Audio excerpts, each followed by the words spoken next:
Hi everyone, this is Donnie Chan from ThisWeekIn.Asia. We are a source for news and interviews with entrepreneurs and upstarts from around Asia.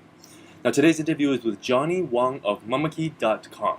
Now Mamaky makes it easier than ever for parents to figure out what they should buy, and doing it through an honest, no-frill editorialized content and social commerce shopping experience. Now thank you Johnny for joining us on today's interview. Thank you for having me. First I'd like to say hello to everybody out here in Tech in Asia. And of course, Robert and Donnie here for giving me this opportunity to speak to you guys on the video. Great. Actually, just a quick one, even though we love Tech in Asia, but this is Week in Asia. Sorry about that. Let's cut that out. Let's try it again. Yeah, This Week in Asia. Yeah, that was awesome though. Oh, that was awesome. But I love you guys in This Week in Asia as well, Yeah. and more so than Tech in Asia actually. No, but definitely we are trying to be kind of like Tech in Asia in a way where we're trying to, but we were trying to bring more of an interview, like more of a face-to-face interview. Yeah. Yeah, because we don't see them doing that, but we want Well, something. I think it's a great concept because I think people need to kind of see the human side behind these businesses. Exactly. And especially for retail that I'm in, it's the brand and connectivity, emotional part is so important. So I think what you guys are doing is really, really good. Yeah, thanks. Yeah, we're really just trying to, like you said, bring the human side of things out, and show the people outside of Asia what the entrepreneurs in Asia are thinking, and the hard working ways of the Asian society. But actually, I'm a little bit actually curious about you actually. You went to Boston University for manufacturing engineering. But now what brought you to creating Mamaky? And because it is a mommy e-commerce site, for kids, products that are all pretty much for babies and infants. Mm-hmm. Now, how did the idea come about? And in your words, what is Mamaky?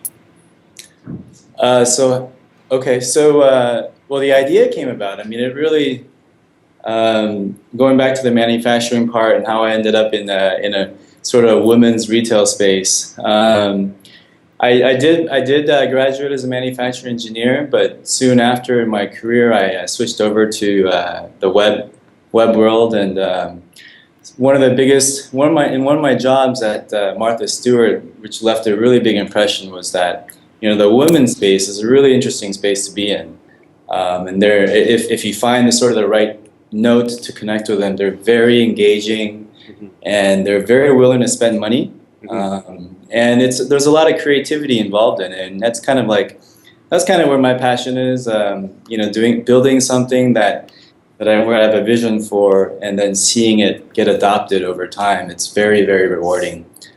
So that kind of brought me here to Taiwan.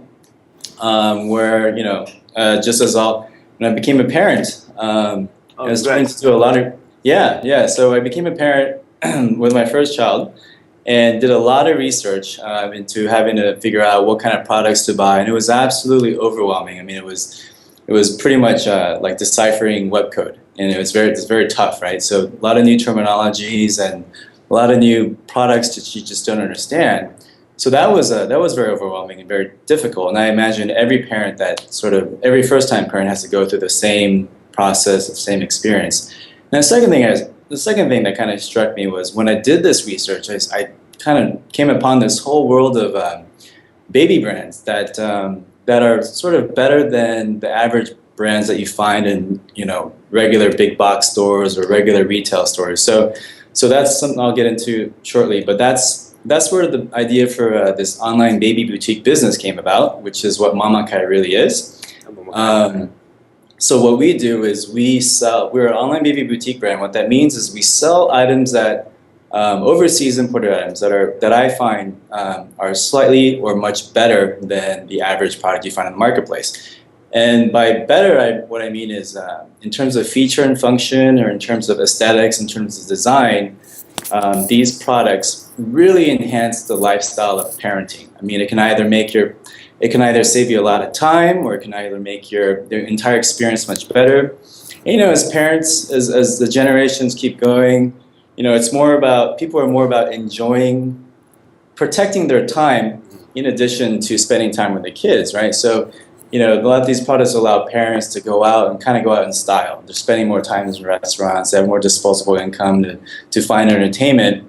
And they're also looking for more time for themselves and, keep the baby not sort of blindly busy, but busy where they're also being productive, like, enhancing motor skills or creativity development in the brain, doing that kind of thing. So it's a very, the parents are now really much asking for much more. And these brands, this whole world of boutique brands, back in like 2007, there were only about 250 of these brands. Now, 8 years later, there are over 5,000 plus of these sort of boutique brands. And not many people really know about it. I mean, they are starting to find out. A lot of these brands are starting to come over to Asia. But, so Mamaky, really, what we're trying to do is make this world of baby brands accessible and easy to shop for new parents. And that's sort of what we're trying to close the gap on, is bring these two worlds together. I see. Yep. Well, actually, I have to apologize. I kept calling it Mamaky, but it's actually Mamaky. Yeah, Okay. it's okay. Everybody, I should probably do like a marketing campaign on that, but everybody I know calls it Mamaky.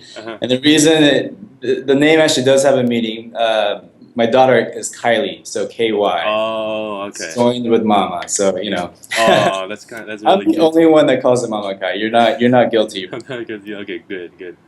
So now, how does Mamaky work in a sense of, say, what's the business model? Does Mamaky take commission from every item sold? Is there a stocking fee? How does that really work? Yeah, at the very base of the business right now, we're a traditional e-commerce site. We work with a lot of distributors out here in Taiwan, and more so is in the next coming months, because we're going to be rapidly expanding our SKU count in our store. And then we also do import some of our own brands directly from the US if those brands that we really like don't have a presence out here in Asia yet. So in terms of our operational setup, we do have a segment. We do have our people that work with freight forwarders, bringing over the products, working with customs, figuring out what the correct the tariff and the taxes are. So there's that whole sort of like supply chain element that we're focused on. And then we have another element, which is working with distributors here, and that could be a combination of drop shipping, which is where when we get an order, we ask them to ship out to the customers, or consignment, which sometimes we do run. We are starting to run these experimental pop-up shops, which are like flash sales. So we do it in consignment, where after the sale ends, we give them the entire order, and then depending on how close the warehouse is, they might ship to us, and then we ship to the customer. I see. And then lastly is we do take stock with certain items that we feel confident about. So it's just kind of a combination of all three. And I don't think it's unique or anything. I think it's very standard across all e-commerce sites. I see. But then being the focus, going back to that business side, where we're trying to make this world of boutique brands really accessible to parents. And also making it very easy for new parents to decipher what baby brands is. We're working on adding a sort of a social layer on top of this traditional e-commerce site. And what that is about, it consists of really highly editorialized content, which we do have a staff of editors and freelance writers that are starting to work towards this new website that we're launching. It's going to really make it easy and simple and sort of a no frills, honest content, telling the parent, hey, this is what this is good for, this is when you're going to use it, here are some of the things that you should know about, though it's not totally safe proof, etc. So we want to be honest, we want to be very credible. And that's kind of like the things that I encountered when I was researching as a dad. I mean, these are questions that I had, and it was, you had to sort of read between the lines, because you had these salespeople telling you, hey, this is the best thing to buy, it's also 20% off. That's not the kind of stuff you want to know as a dad. You want to know what is really good for your child. Exactly. You want to know what's safe and peace of mind and that kind of thing. And so we want to be that credibility. Yeah, exactly. And then so that's editorial content. We have that staff going. And then the other element is we want to now bring in major elements of social commerce, not for the sake of just sharing and being social, but again, as a parent, unlimited time, you're always looking for, hey, your neighbor, your family member who's using something for their baby. Mm-hmm. And it's crazy how in that short amount of time you see just because somebody is using it, immediately next day you might probably just go and get it. Yeah. And it's just you don't have that time to go research. Somebody is using it, you like that person, hey, that product must be pretty good, then I'm gonna go buy it tomorrow. Yeah. So in this social commerce layer that we're adding, we want to make that transparency. What are other parents shopping for? What's trending? And we want to bring in bloggers in Taiwan because bloggers are very influential. We want to work with them. We want to get their content. We want to get their product reviews. Again, no frills, honest, experiential content for the parents to see. Hey, this is what this product is all about. This is why I like it, et cetera, et cetera. And that we hope will build up to our end goal, which is making it very easy and very and with luck, So, and by luck, maybe the more people will be having babies in Taiwan because it is, after all, the lowest, the country with one of the lowest birth rates, right? So it is. Yeah, I mean, I guess it is online, so a lot of people can purchase it. So they could go to people from maybe China or elsewhere, right, as well. So you never know. But the layer of social commerce is really great for Asia because they're really, it's really in its infancy. You don't see a lot of, reviews are starting to come up. Now you see a lot of reviews here and there, but a way where you can share your experience with the people around you, and almost pretty much getting an instant feedback from people that you trust. And that hasn't really picked up in Asia yet, really. So bringing that in here, I think is really great. Now taking a step back now. Talking about Skew Numbers, how many numbers right now? I know Mamaky it did start not too long ago, but what's the Skew number that Mamaky currently carry? Yeah, I think in terms of unique SKUs, we're probably only about 800 right now. That's still quite a lot for a brand new company. Thanks. And what we're trying to right now, there's this. We used to actually be a flash sale site. We ran it for 11 months, and we immediately pivoted after that. There was a lot of obstacles with that. We immediately pivoted this past November, and it kind of just started from scratch again. So we're in that sense we're not even more than a year old. But when we pivoted, we decided that we need to work with distributors out here. The inventory costs, carrying your own inventory is just too risky. There's a lot of assumptions. I look at a product that sells really well in the U.S., but out here it didn't sell well. Mm-hmm. Now lessons learned. So even though the margin is much smaller in working with distributors, the immediate benefit is, hey, if I like this product, this distributor sells it, by next week I can have it in my shop ready to sell. And so we can, from 800 SKUs right now, I'm hoping that in the next 6 months we can triple that SKU count. By working with all the distributors out here and immediately in Taiwan, and also maybe distributors around in the Southeast Asian region. But yeah. No, so what's the? You mentioned you want the projected growth, but what's the current growth you've seen so far? Maybe in terms of metrics from when. It is less than a year, but like 5 months now. That's hard. We do our advertising budget right now. We strictly just do like SEM and social media advertising. So that's more that the traffic is a factor of how much money we've put into advertising. However, the really important metric that I'm looking at right now is our SEO organic traffic. And that has been steadily climbing since January. So we're putting and that's good for me because I've made some bets on hiring people, editors especially, to really focus on that element and starting to put up new content, which with our new site, we're going to have an entire new section of content sort of merged with our retail store. And I'm hoping that will accelerate our SEO traffic growth. When all sort of this comes together, we'll probably start pouring more money into advertising, and I think then our traffic will start to climb a lot more as well. Yeah, so that's as far as traffic goes. Great. Now, did the Mamaky receive any outside investments at all? No. Oh, This is completely bootstrapped, and wow, I wow. would, we are open. We're open to it, but I think in the initial last year we did sort of talk to investors, and the impression I got was you sort of need to prove yourself out here in Asia, Oh especially yeah, Taiwan. absolutely. So out in the U.S. you can sell a story, Yes. Not in and they, Asia. yeah. So that was so I was like, okay, I think I can handle this, and I think maybe I do need to prove to myself because this is sort of like this is my first sort of real startup, and I've been having a great time with it, but.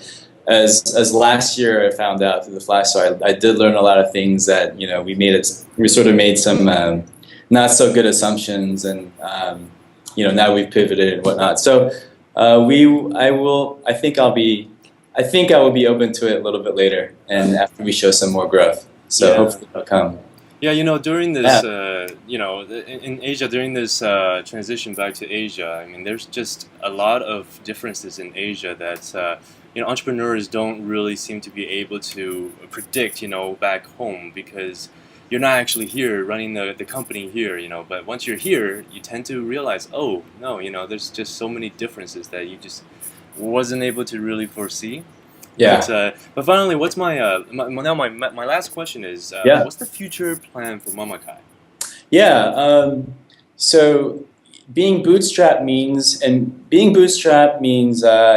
walking the organic growth path, and that's frustrating. It can be frustrating. It's exciting too, but it's frustrating in that things happen a little bit slower. So we do have some milestones that we're trying to hit, and one of the big ones is our website development milestone. So in order to sort of achieve some of the things that I was talking about before. That needs to sort of come into play, and that needs to that milestone needs to get hit before we really start thinking about expansion into say Singapore Hmm. or Hong Kong. I'm much stronger in English than I am in Chinese, so hopefully those countries will not be easier, but at least I will understand the language a lot more. So that's not to say that I don't understand Chinese, but Yeah. um, so Singapore and Hong Kong, hopefully, and maybe even Malaysia. I don't know. I'm confident about the business, but I'm also humble especially after last year with some of the things I've seen. So Yeah. it's a step by step, day by day type of thing, just working towards our goal until and then. But I'm not limited to Taiwan. Yeah.